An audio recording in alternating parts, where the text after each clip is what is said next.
കഴിഞ്ഞ ദിവസങ്ങളിൽ ഞാൻ പറഞ്ഞിരുന്ന കാര്യങ്ങൾ പിതൃക്കളെക്കുറിച്ചും കന്നിച്ചാവിനെക്കുറിച്ചൊക്കെയാണ്. ഇതിനെക്കുറിച്ച് പറഞ്ഞുകൊണ്ടിരുന്നാൽ ഒത്തിരി കാര്യങ്ങൾ പറയാനുണ്ടാവും. പക്ഷേ നമ്മൾ ചുരുക്കി ചില കാര്യങ്ങൾ മാത്രമേ പറഞ്ഞിട്ടുള്ളൂ. അത് തന്നെ ഒത്തിരി തർക്ക വിഷയങ്ങളും ഒക്കെ ആയിട്ടുള്ള കാര്യങ്ങളാണ് പറഞ്ഞിട്ടുള്ളത്. കൂടുതലും അതിനെക്കുറിച്ച് ചില സംശയങ്ങളും മറ്റു കാര്യങ്ങളുമായിട്ട് ചിലർ ചോദിക്കുകയൊക്കെ ചെയ്തിട്ടുണ്ട്. അതിൽ പ്രധാനമായിട്ട് ചോദിച്ചത് ജാതകവശാൽ ഋതുദോഷം അറിയാൻ പറ്റുമോ, കന്നിച്ചാവ് ദോഷം അറിയാൻ പറ്റുമോ? ഇത് ജാതകവശാലൊന്നും അറിയാൻ പറ്റില്ല, പ്രശ്നവശാൽ മാത്രമേ അറിയാൻ പറ്റുള്ളൂ. ജാതകം വേറെ, പ്രശ്നം വേറെ. അപ്പോൾ ജാതകം വേറെ പ്രശ്നം വേറെ എന്ന് പറയുമ്പോൾ അവിടെ നമ്മൾ മനസ്സിലാക്കേണ്ട ഒരു കാര്യം, പ്രശ്നം നമ്മൾ ജ്യോതിഷനിൽ ദൈവജ്ഞൻ എന്ന് പറയും, ദൈവജ്ഞൻ്റെ മുമ്പ് ചെന്ന് ഒരു വിഷയം അവതരിപ്പിക്കുകയോ അല്ലെങ്കിൽ ഒരു വിഷയത്തെക്കുറിച്ച് പ്രശ്നം വയ്ക്കുകയോ ചെയ്യും. അല്ലെങ്കിൽ ജ്യോതിഷനിൽ ചെന്നിട്ട് എനിക്കൊന്ന് പ്രശ്നം നോക്കണമെന്ന് പറയുമ്പോൾ അവർ പ്രശ്നം നോക്കി കാര്യങ്ങൾ പറയുന്നതാണ് പ്രശ്നം. പ്രശ്നത്തിൻ്റെ ലക്ഷണവും മറ്റൊക്കെ 6 മാസത്തേക്കുള്ളതാണ് അതിൻ്റെ സമയപരിധി പറഞ്ഞിട്ടുള്ളത്. ജാതകമെന്ന് പറയുന്നത് അതല്ല. ജാതകത്തിൽ നമുക്കൊരിക്കലും പിതൃദോഷത്തെ കണ്ടെത്താൻ കഴിയില്ല. കണ്ടെത്താൻ കഴിയുമെന്നൊക്കെ പറയുന്നവരുണ്ട്, എനിക്കറിയില്ല. ജാതകവശാൽ പിതൃദോഷത്തെക്കുറിച്ചോ കന്നിച്ചാവിനെക്കുറിച്ചോ നമുക്ക് ഒരിക്കലും കണ്ടെത്താൻ പറ്റില്ല. യഥാർത്ഥത്തിൽ ജാതകം എന്നുള്ളത് എന്താണ് എന്നുള്ളതാണ് ആദ്യത്തെ ചോദ്യം. നമ്മൾ ജാതകത്തെക്കുറിച്ച് പറയാറുണ്ട്, ജാതകം ജാതകം ജാതകം എന്നാണ്.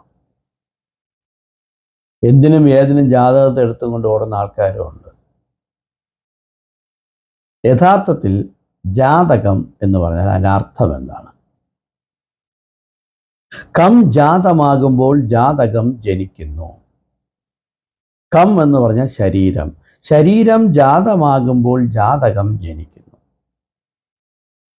നമ്മളുടെ എല്ലാവരുടെയും ജാതകം, നക്ഷത്രം, ഇവയെല്ലാം നമ്മൾ നോക്കുക. ഇതെല്ലാം നമ്മൾ ജനന സമയം എന്ന് പറയും. യഥാർത്ഥത്തിൽ നമ്മുടെ ജനന സമയം നമ്മൾ ഈ പറയുന്ന ജനന സമയമാണോ? അല്ല. നമ്മൾ ഭൂമിയിൽ ജനിക്കുന്ന സമയത്തെക്കുറിച്ചാണ് നമ്മൾ ഈ പറയുന്നത്. നമ്മൾ മിക്കവരും, ഒരാൾ പറയും എൻ്റെ നക്ഷത്രം അശ്വതിയാണ്, അല്ലെങ്കിൽ ഭരണിയാണ്, ചിത്തിരയാണ്, പൂരാളാണെന്നൊക്കെ പറയും. ഇതെല്ലാം തന്നെ ഭൂമിയിൽ ജനിച്ച സമയമാണ്, അല്ലാതെ നമ്മൾ ജനിച്ച സമയം, ഭൂമിയിൽ ജനിച്ച സമയത്തുള്ള നക്ഷത്രപ്രകാരമാണ് നമ്മൾ പറഞ്ഞത് നമ്മളെ നക്ഷത്രം ഇതാണ് എന്നത്. യഥാർത്ഥത്തിൽ നമ്മുടെ നക്ഷത്രം അതാണോ? നമ്മുടെ യഥാർത്ഥ നക്ഷത്രം അതല്ല. അതാണ് നമ്മൾ മനസ്സിലാക്കേണ്ട അടിസ്ഥാനപരമായിട്ടുള്ള കാര്യം. ഞാനിനി പറയാൻ പോകുന്നത് പലരും എതിർക്കും, തർക്കിക്കും ഒക്കെ ചെയ്യും. തർക്കിക്കാനും ശാസ്ത്രീയപരമായിട്ട് തെളിയിച്ച് ശാസ്ത്രപരമായിട്ട് പറയാൻ പറ്റുമെന്നുണ്ടെങ്കിൽ അത് സന്തോഷമുള്ള കാര്യമാണ്. കം ജാതമാകുമ്പോൾ ജാതകം ജനിക്കുന്നു എന്ന് പറയും. അപ്പോൾ ജാതകത്തിൻ്റെ ഡെഫിനിഷനാണ് ഞാൻ ഈ പറഞ്ഞത്. കം ജാതമാകുമ്പോൾ ജാതകം ജനിക്കുന്നു. കം എന്ന് പറഞ്ഞാൽ ശരീരം. ശരീരം ജാതമാകുമ്പോൾ ജാതകം ജനിക്കുന്നു. അപ്പോൾ ശരീരം എപ്പോൾ ജനിക്കുന്നു? നമ്മൾ ക്ഷേത്രങ്ങളിൽ പോയിട്ട് നമ്മുടെ നക്ഷത്രപ്രകാരമായിട്ടുള്ള ഒരു അർച്ചനയ്ക്ക് കൊടുക്കുമ്പോൾ അവിടെ എന്താണ് പറയുന്നത്? അശ്വതി നക്ഷത്രം അല്ലെങ്കിൽ ഭരണി നക്ഷത്രം, പൂരാട ഏത് നക്ഷത്രമാണെങ്കിലും അശ്വതി നക്ഷത്രത്തിൽ ഭൂജാതനായ അല്ലെങ്കിൽ ഭൂജാതയായ എന്നുള്ളതാണ് പറയുന്നത്. ഭൂജാതയായ ഇന്ന നാമധേയമുള്ള ആളിന് എന്ന് പറഞ്ഞാണ് നമ്മൾ ഇവിടെ അർച്ചന തുടങ്ങുന്നത്. ഏത് പൂജാതി കാര്യങ്ങളായാലും ശരി, ഹോമാദി കാര്യങ്ങളായാലും ശരി, ഭൂജാതയായ അല്ലെ ഭൂജാതനായ എന്ന് പറഞ്ഞാൽ തുടങ്ങുന്നത്. അപ്പോൾ ഭൂമിയിൽ ജാതനായ, അതാണ് അല്ലെ ഭൂമിയിൽ ജാതയായ എന്നുള്ളതിൻ്റെ അർത്ഥം. അപ്പോൾ ഭൂമിയിൽ ജനിച്ചതിനെ കുറിച്ചാണ് അത് പറയുന്നത്. അപ്പോൾ ഭൂമിയിൽ ജനിക്കുന്നതിന് മുമ്പ് നമ്മൾ ജനിച്ചിട്ടുണ്ടോ ഇല്ലയോ, അതാണ് ചോദ്യം. ഭൂമിയിൽ ജനിക്കുന്നതിന് മുമ്പേ നമ്മൾ ജനിച്ചത് കൊണ്ടാണല്ലോ നമ്മൾ ഭൂജാതനായി അല്ലെ ഭൂജാതയായി എന്ന് പറയുന്നത്, ഭൂജാതയായ എന്ന് പറയുന്നത്. ഇപ്പോൾ നമ്മൾ ഇവിടുന്ന് അമേരിക്കയിൽ പോകുമ്പോൾ അമേരിക്കയിൽ എപ്പോൾ എത്തി, അല്ലെ ഇന്ത്യയിൽ നിന്ന് ഇവിടെ നമ്മൾ ഒരു സ്ഥലത്ത് പോയി, തിരുവനന്തപുരത്ത് നിന്ന് എറണാകുളം വരെ പോയി, എറണാകുളത്ത് എപ്പോൾ എത്തി, എറണാകുളത്ത് ഞാൻ ഇത്ര മണിക്ക് എത്തി, അതിനു മുമ്പ് ഞാൻ ഇവിടെ യാത്ര തുടങ്ങിക്കഴിഞ്ഞു. അതിനു മുമ്പ് ഞാൻ തുടങ്ങിയ യാത്രയെക്കുറിച്ച് നമ്മൾ അറിയണം. അപ്പോൾ ഒരു വ്യക്തി ഭൂമിയിൽ ജാതനായ സമയത്താണ് ഇവിടെ നക്ഷത്രപ്രകാരം നമ്മൾ പറഞ്ഞു തുടങ്ങി. ഇപ്പം എനിക്കൊരു നക്ഷത്രം ഉണ്ടാവും, ആ നക്ഷത്രത്തെ ഞാൻ ഭൂജാതനായ സമയത്തനുസരിച്ചാണ് പറയുന്നത്. പക്ഷേ ഞാൻ ഭൂമിയിൽ ജനിക്കുന്നതിന് മുമ്പ് അമ്മയുടെ ഉദരത്തിൽ ജനിച്ചു എന്നുള്ളൊരു സത്യത്തെ നമുക്ക് മറക്കാൻ പറ്റുമോ? ആ സത്യം നമുക്ക് ഇല്ലാതാകുമോ? ഒരിക്കലും ഇല്ലാതാകില്ല. നമ്മൾ അമ്മയുടെ ഉദരത്തിൽ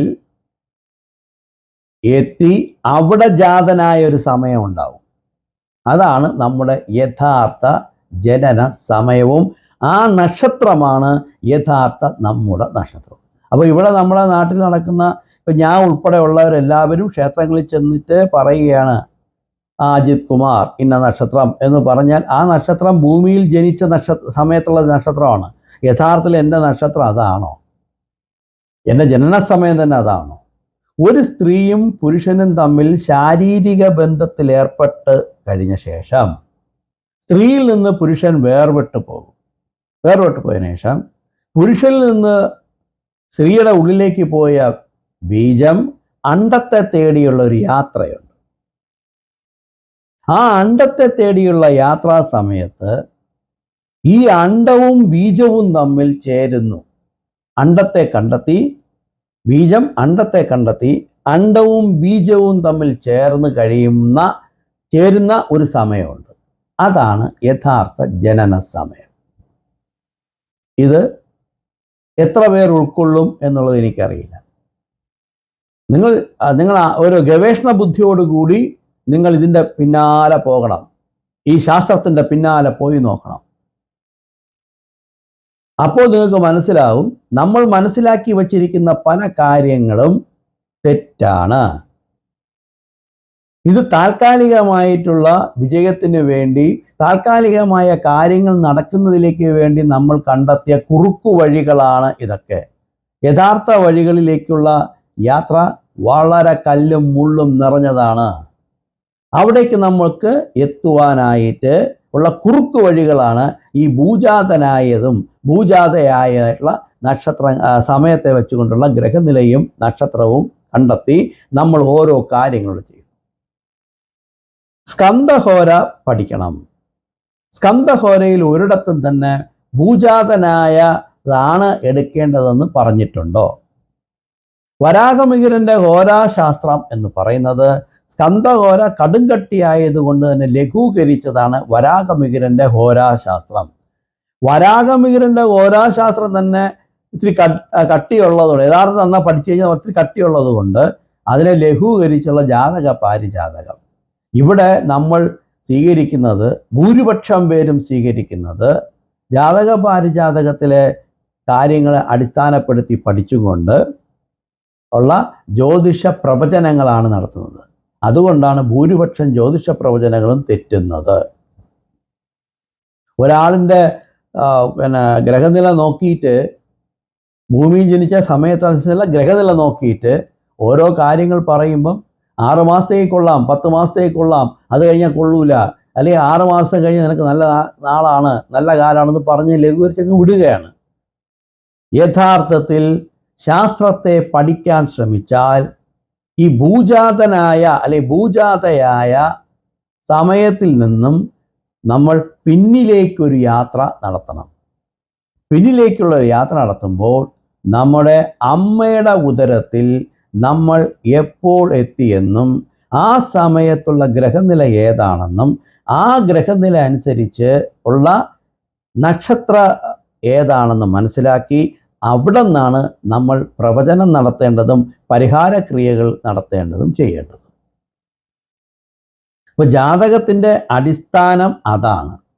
അല്ലാതെ ഭൂമിയിൽ ജാതനായ സമയത്തുള്ള ഗ്രഹനിലയും വെച്ചും കൊണ്ട് ആ സമയത്തുള്ള നക്ഷത്രവും വെച്ചും കൊണ്ട് പ്രവചനം നടത്തിയാലും അതിനെ പഠിക്കാൻ ശ്രമിക്കുകയും ചെയ്തു കഴിഞ്ഞാൽ പലപ്പോഴും നമ്മുടെ കണ്ടെത്തലുകൾ തെറ്റായിട്ട് വരും. അപ്പോൾ ഈ പിറകിലോട്ടുള്ള ഒരു സഞ്ചാരം സാധ്യമാണോ? പിറകിലോട്ടുള്ള സഞ്ചാരത്തെക്കുറിച്ചുള്ള ഗണിതങ്ങൾ സ്കന്ദഹോരയുടെ 8ാം പടലം മുതൽ തുടങ്ങുന്നുണ്ട്. അത് പഠിക്കണം. അതുകൊണ്ടാണ് സിദ്ധന്മാർ പറയുന്നത്, ഭൂമി തൊട്ട് വന്ന ദിവസമല്ല നീ നോക്കേണ്ടത്, അമ്മയെ പുണർന്ന ദിവസമാണ് നീ നോക്കേണ്ടത്. ഭൂമി തൊട്ട് വണങ്ങിയ ദിവസമല്ല നോക്കേണ്ടത്, അമ്മയെ പുണർന്ന ദിവസമാണ് നീ നോക്കേണ്ടത്. അമ്മതൻ ഉദരത്തിൽ കുടിയിരുന്ന നാളിൽ നിന്ന്, അമ്മതൻ ഉദരത്തിൽ കുടിയിരുന്ന സമയത്തിൽ നിന്ന് നീ നിന്നെ അറിഞ്ഞു തുടങ്ങുക എന്ന് പറയുന്നത് ഇതാണ്. അപ്പോൾ അമ്മയുടെ ഉദരത്തിൽ നമ്മൾ എപ്പോൾ എത്തി? നവധാന്യങ്ങളിലൂടെ മഴയിലൂടെയാണ് ഭൂമിയിലേക്ക് എത്തുന്നത് ആത്മാവ്. ഗരുഡപുരാണം പഠിക്കുക, അതുപോലുള്ള ഗ്രന്ഥങ്ങൾ വായിച്ച് അതിൻ്റെ അടിസ്ഥാനങ്ങൾ മനസ്സിലാക്കുക. മഴയിലൂടെ ഭൂമിയിലെത്തി, നവധാന്യങ്ങൾ ഏതെങ്കിലും ഒന്നിലൂടെ അച്ഛനിലെത്തി, അച്ഛനിലൂടെ അമ്മയിലെത്തുന്നു. അച്ഛനും അമ്മയും തമ്മിൽ ശാരീരിക ബന്ധത്തിൽ ഏർപ്പെട്ട ശേഷം, അവർ വേർപിരിഞ്ഞു കഴിഞ്ഞ ശേഷം അമ്മയുടെ ഉദരത്തിലേക്കുള്ള ഒളിഞ്ഞിരിക്കുന്ന അണ്ടത്തെ കണ്ടെത്തുവാനായിട്ടുള്ള ബീജത്തിൻ്റെ യാത്ര തുടങ്ങുന്നു. അതാണ് അച്ഛനിൽ നിന്ന് തുടങ്ങുന്ന യാത്ര അമ്മ തൻ ഉദരത്തിൽ തീർന്നിടുന്നു. പിന്നെ ഞാനും അമ്മയും ഒന്നായി തീർന്നിടുന്നു. അതാണ് അതിൻ്റെ അർത്ഥം. അപ്പോൾ അമ്മയുടെ ഉദരത്തിലേക്ക് നമ്മൾ എത്തിക്കഴിഞ്ഞ്, അമ്മയുടെ ഉദരത്തിൽ ഒളിഞ്ഞിരിക്കുന്ന ആ ഗർഭഗ്രഹത്തിലെ അണ്ടത്തിൽ ബീജം എത്തിച്ചേർന്ന് അണ്ടത്തെ കണ്ടെത്തി അണ്ടവും ബീജവും തമ്മിൽ ഒരു ബന്ധം തുടങ്ങുന്നു. അങ്ങനെ ഒന്നായി പോയ നീ രണ്ടായി ചേർന്ന് വീണ്ടും ഒന്നായി തീരുന്ന പ്രക്രിയ, അതാണ് ജനനം. അപ്പോൾ ഒന്നിൽ നിന്ന് അതിനെ പറയുന്ന സിദ്ധന്മാർ പറഞ്ഞത്, ഒന്നിൽ നിന്ന് ഞാൻ തേടുന്ന മറ്റൊന്നിലേക്ക് കടന്നു ചെന്ന് ഞാൻ വീണ്ടും ഒന്നായി തീരുമ്പോൾ, അമ്മേ ഞാനും നീയും അച്ഛന് പിതാവ്, ഞാനും നീയും തന്തയും ഒന്നായി തീരുന്ന നേരം ഞാനെന്ന ഓങ്കാരം ജനിക്കുന്നു.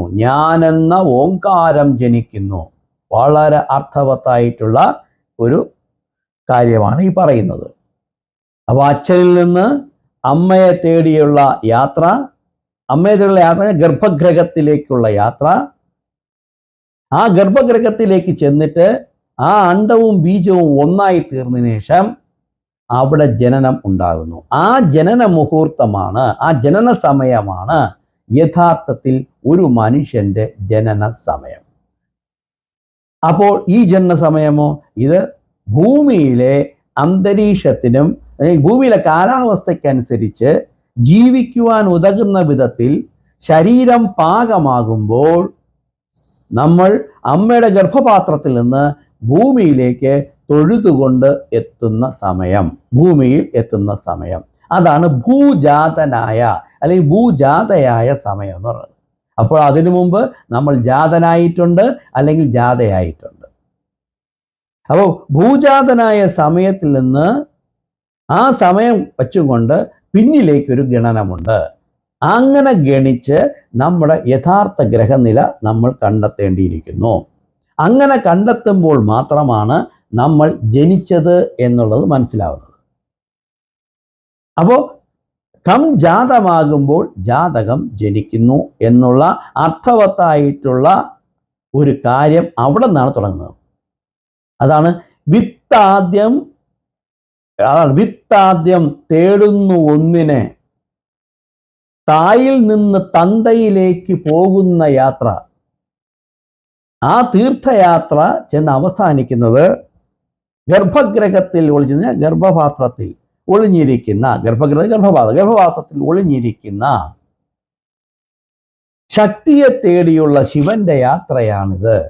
അവിടെ ഒരു ശിവശക്തി യോഗം നടക്കുന്നു, സംയോഗം നടക്കുന്നു. ഈ സമയമാണ് യഥാർത്ഥ ജനന സമയം. അവിടെ നിന്ന് ഇപ്പോൾ ഒന്നിൽ നിന്ന് മറ്റൊന്നിനെ തേടി അത് രണ്ടും കൂടെ യോജിച്ച് ഒന്നായി തീർന്ന് പിന്നെ പലതായി തീരുന്നു. ഒന്നിൽ നിന്ന് 2, 2ൽ നിന്ന് 4, അങ്ങനെ വിഭജിച്ച് ഒരു ശരീരം അവിടെ ഉണ്ടാകുന്നു.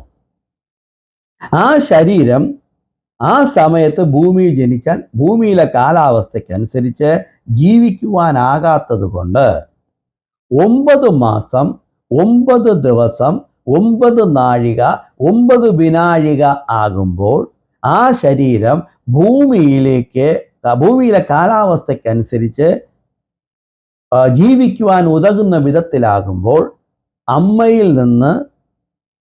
അമ്മയുടെ ഗർഭഗ്രഹമാകുന്ന ഇരുണ്ട ഗുഹയിൽ നിന്ന് തപസ് നിർത്തി ഞാൻ ഭൂമിയെ വണങ്ങി ഞാൻ വന്ന് ഈ ജീവിത ദുരിത യാത്ര തുടങ്ങുന്നു. ജീവിതയാത്ര തുടങ്ങുന്നത് നേരത്തെ അമ്മയുടെ ഗർഭപാത്രത്തിൽ വെച്ചിട്ട് തുടങ്ങുകയാണ്. അതുകൊണ്ട് നമ്മൾ മനസ്സിലാക്കേണ്ട അടിസ്ഥാനമായിട്ടുള്ളൊരു കാര്യം, നമ്മൾ ഭൂജാതനായ സമയമാണ് ഇപ്പോൾ. ഭൂജാതന സമയമാണ് ഗ്രഹനിലയായിട്ട് ഇവിടെ ജ്യോതിഷികൾ ഉപയോഗിക്കുന്നത്, ആ ജാതകത്തിൽ എഴുതി വയ്ക്കുന്നത്. ഭൂജാതനായ സമയത്തുള്ള ആ സമയത്തുള്ള നക്ഷത്രമാണ് നമ്മൾ ഇവിടെ ഉപയോഗിക്കുന്നത്. അപ്പൊ അതുകൊണ്ട് ഉദാഹരണം, ഒരാൾ അശ്വതി നക്ഷത്രത്തിൽ ജനിച്ചു എന്ന് പറഞ്ഞാൽ അവർ യഥാർത്ഥ അശ്വതി നക്ഷത്രം ആയിരിക്കില്ല. അവർ അശ്വതി നക്ഷത്രത്തിൽ ഭൂജാതയായതാണ്. അവർ യഥാർത്ഥത്തിൽ ഗണിച്ച് വരുമ്പോൾ അവർ അമ്മയുടെ ഉദരത്തിൽ ജനിച്ച സമയം വെച്ച് നോക്കും. ചിലപ്പോൾ അവർ വല്ല ചോതിയോ ചതയമോ പൂരോ ഒക്കെ ആയിരിക്കും.